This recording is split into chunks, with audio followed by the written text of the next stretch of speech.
We have a Coppola questions before we move on. Coppola questions.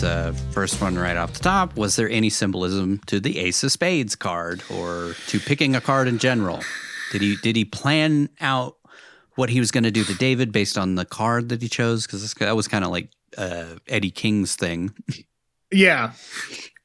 I feel like it was, to me, it makes sense that was like James's calling card. Yeah. And like they cut that or something. Like it felt like that was supposed to be, he left those at the scene every time he killed somebody. That would make sense. Did a hit. And that's how, and like maybe even the one that the passenger had was the one that James left at his house when he burned it down. Yeah. Like I feel like they could have just done that, tied that together, and it would have been fine. I don't know why they didn't explain it. Yeah. Because there's like, why else would he pick it back up? Like he didn't want that to tie him to this scene or whatever. Like he's taking it. I don't know. Yeah. Yeah. No trace of his former life. Right. Coming back to haunt Yeah, I him. figured it was either his calling card or was his nickname that he was given. Yeah. Yeah. Yeah. But even then, picking it up and taking it with you, I'm sure the cops are gonna search you. Right. It could Yeah, be symbolic of just he's picking up that piece of his former life because he tried to get away from it all and he didn't. Mm-hmm. True. I don't know. To me, that's the only thing that really makes sense. It's kind of an odd detail to put into the movie and not explain it. Right. Agreed. But that's kind of how their relationship is bookended. That's the first thing that happens is he takes the card and then at the end he gets the card back or takes the card from him. I don't know. I guess it also serves to sort of make you think it's supernatural, possibly at the start when he gets in the car and he's all red, like you think he's the devil because of the title of the movie, and he's like, "Oh, I knew you were going to call that," and he has that exact card. True. Which I will say that you do feel sympathy for him by the end of the movie. Right. Yeah, and I think that I actually like the title because I think it applies to both of them. Yeah, you feel sympathy for David at the start, and you feel sympathy for the bookkeeper, whatever, by the end, and they're both bad guys. Yeah, they're both the devil. Yep. This is a big one. Go ahead. Sorry, like why he's giving him all that devil imagery and stuff. Hey, better to reign in hell, right? Am I right? Get behind me, Satan. Yeah, we're just two fucking devils. Mm-hmm. Yeah, it's probably like you're the devil. I'm just playing the devil tonight. Yeah. This is a big one. Like, wouldn't they know what each other look like? Well, he dyed his hair red. How the fuck are you gonna? Wouldn't he know what James Levine looks like? Because if he worked for this Jacob Sullivan guy, he would have known the guy who fixes things for him. At least I can buy it that he does it. Like, maybe that's just he knows who James Levine is because of the reputation, but maybe he'd never seen him because he was a ghost. Like, he's such a good hitman that you don't actually ever see him.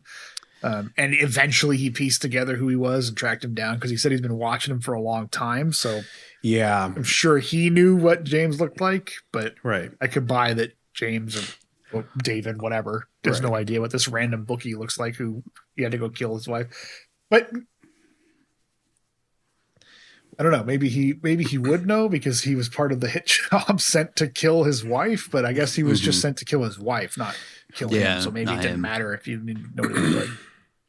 Or they sort of imply that he's like split that part of his psyche off and buried it. Like he doesn't remember being James. So maybe he literally doesn't remember it until the end when he puts the lizard face back on and gets that creepy look while he's killing him and then takes it back off again and surrenders to the cops. I would think that the bookkeeper wouldn't know what James looked like because he's just a bookkeeper. He's not really running around with Sullivan. In that aspect. Plus, you'd kind of want to keep your hitman anonymous. You wouldn't want your people knowing what the fuck they look like. And when James is showing up, he's there to kill you. So you see him and then you're not around anymore to exist. I took it from the beginning that I always thought that David realized who he was or James realized who he was, which is why he was so scared. Or not scared, but like so eager to get away from him because he knew all this was bullshit. He knew what the guy was there for revenge. Yeah, I wonder if it's like James is like the wolf in Pulp Fiction.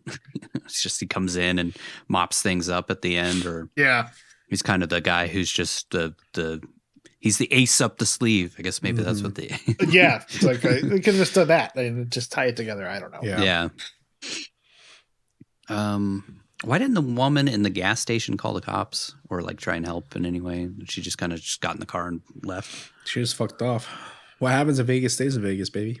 I mean, she's at a Roadhouse diner at 2 a.m. with her preteen daughter. I don't think she makes the best choices. No, the woman at the gas station, not the one in the diner. Yeah, sorry. I mean, you meet a lot of creeps in Vegas. You can't call the cops on all of them. I think she just fucking left.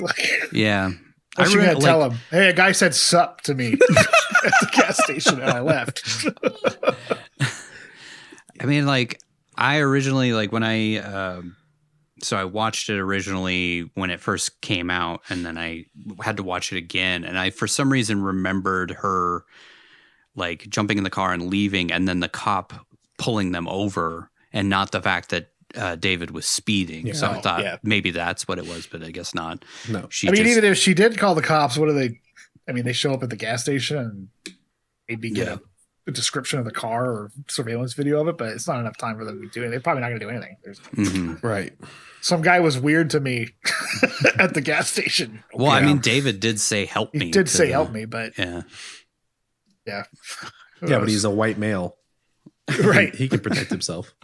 Yeah, I guess. I just think even if she did call the cops, we wouldn't have seen any of that. I mean, we could have seen it, but it's not part of the story, and it wouldn't have really true impacted anything. I mean, you could explain this away by it being Las Vegas, but like no one heard the cop getting shot. I mean, their house is like there's like a whole block right there. Again, maybe they did, but they left right after that. You mind your own business, dude. I mean, you would think somebody would have called the cops. The cop actually called for backup. He did call for backup, so they would have at least been sending other cops there. But I mean, they get out of there in like 2 or 3 minutes after that. So yeah, I guess so. But wouldn't there be like a description of the car already? Like, I mean, there would be a dash cam probably on the cop's car. I guess we could have. There's a parallel story where they were following them and investigating all this shit. We just never see it because they don't catch up to them. Yeah, until the end. Yes, that's true. Yeah. You think there was anybody actually waiting in Boulder City? I don't think so. No. No, because he said Sullivan ordered the hit. So why would Sullivan want him dead? Mm-hmm. You know, he was just saying that to maybe jog his memory or get at him. Yeah.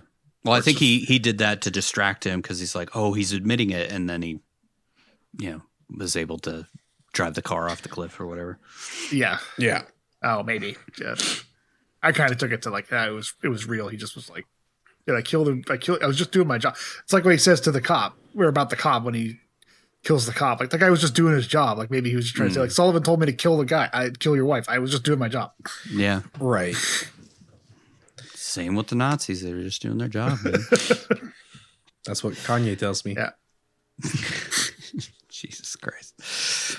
Why do you think David's wife stopped calling? Because she had the baby, or the because she went in labor. They took the fucking phone phone from her. Took her phone away, and then you can't be calling your husband bitch. You're having a kid. So she actually. I wouldn't be surprised if they literally took her phone away and just said, "No, like If she was a millennial, we need to focus in on this. We don't care about your husband. We need to save your life." If she was Gen Z, she would have been live streaming it. What's up, chat? No more multitasking here. Filming it like the guy in Mom and Dad. This is so fucked up. This is potentially my biggest question of the whole goddamn movie. What the fuck was the Mucus Man story about? Like, what the hell was that? Why?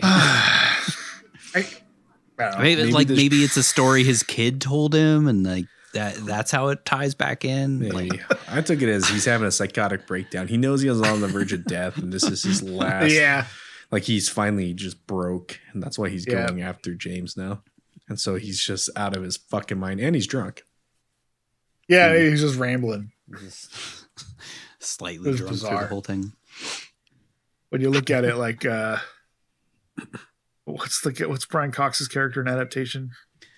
The screenwriter McKee. If McKee would say, "I haven't got any bloody use for it. Why is it in the fucking movie?"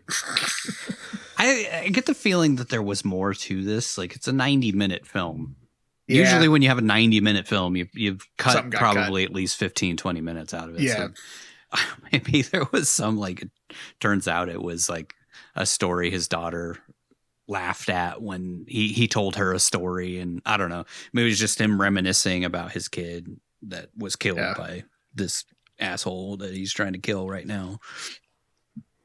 I don't know, man. It's just so out of place and weird. It's so weird. Yeah. It's just maybe just it's there too because it's weird. I don't know. Trying to channel some David Lynch. The Mucus Man. Why would you tell me that story? Why would a telemarketer be calling David at 2 a.m? Hey, you don't get fucking sales by sleeping. Always be closing. Yeah. Isn't there like a law against calling after a certain time? There are. Not if you're in India. But yeah. If it's just a scam. Yeah. Who cares? I mean, that must have been because I think the passenger recognized that it was like a scam, like police type of call. Scam caller. Most likely scam. Yeah. Phone tells you when you got a scam caller coming. Still, it's like she does say it's like 2 a.m. It's like the witching hour. Yeah. And witching hour is 3 a.m. Yeah. Yeah, something like that. Yeah. And then my final question is why did he kill the cook? Because of the no substitutions thing? He was just annoyed. Yeah. I think because he was trying to get away. I get why he killed the trucker because he only killed people that maybe would fuck up his plan. Like the cook was running, maybe he was trying to get help and he didn't stop it, I guess. Or he just was pissed off about the cheddar. I mean, he's not a good guy. I mean, he's got his own morals. Like you said, he never kills moms and I don't think he wanted to kill the mom. He was hoping that James would crack and give him, a reason to. I don't think he let the girl go because you kind of feel like, were you just being nice? Like you'd feel like if she said I was being a dick, he would have shot her because she was being a dick, but he still lets her go. So it's maybe he's just like, no, she admitted the truth, and I think that's that could be it. Yeah, why he was like, okay, all right. And he also seems like he's regretful in that moment. Like he doesn't really like what he's doing, but he's also having a blast. Because you got to remember, he was a bookkeeper. He wasn't killing people. Yeah, right. So that we know of, but I mean, it makes sense. He doesn't like cops. He was working for the mob, so it makes sense if he shoots the cop. Maybe he's always wanted to kill a cop. Who knows? A big cop. I'm sure he's a maybe big he heard shady too. Maybe he heard the truck driver insult him when he walked in. He's got good ears, so he's just like, "Oh, this guy's dying. He's gonna die." And then, the cook was no substitutes. I mean, putting mozzarella on a tuna melt is an unforgivable sin, I guess. Don't put mozzarella on a tuna melt. I think it's more about the no substitutions really pissed him off, and then he was running and he was worried he was going to get away and alert someone. Yeah, ruin his fun. Yeah. So any other questions? Aside from the Ace of Spades one, my one is how did James accidentally kill his daughter? Kill the bookkeeper's daughter. Bullet went. Said he shot her 3 times while she was attacking him, or she was attacking, like scratching his face, and he shot her 3 times and accidentally hit. The bullet went through. Yeah, or he just accidentally missed and it hit her instead. Yeah. And then she was laying on the floor. Yeah. Because at the moment when I watched it, I didn't understand what he was talking about. He was like, I didn't mean to kill her, but I saw her laying there. It was like, what? What happened? That makes sense. He just accidentally shot her or shot through the mom and hit her and killed her. And apparently it was the breaking moment where he decided to leave that life behind and try to do something else with his life.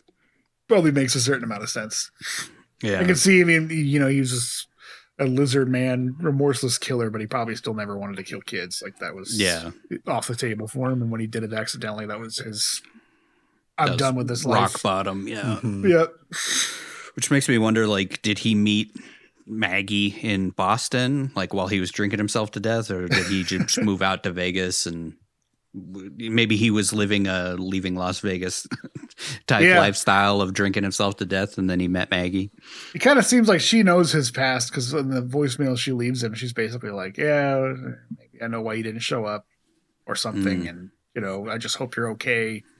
We're here, we're both okay. We hope you're okay." Like she probably, and the fact that she talked to this guy she talked to the bookkeeper on the phone, like she may have pieced together sort of some shit that was going on and had to do with his old life, and so maybe that's why she stopped calling him during it. I don't know. Kind of felt like she knows his life and or his past life, and it kind of caught up to him, and she just is going along with it, I guess. I don't know. Yeah, it's a good thought. I didn't really get the sense that she knew his past, but maybe she does. She just seemed awfully forgiving about the fact that he wasn't there all night and he missed it, and she had to leave my voicemail. Yeah. I guess that's true. She's like, "Oh, I was just worried about you. Like, I just hope you're okay." Like she knows something happened that had to do with that. Something's up.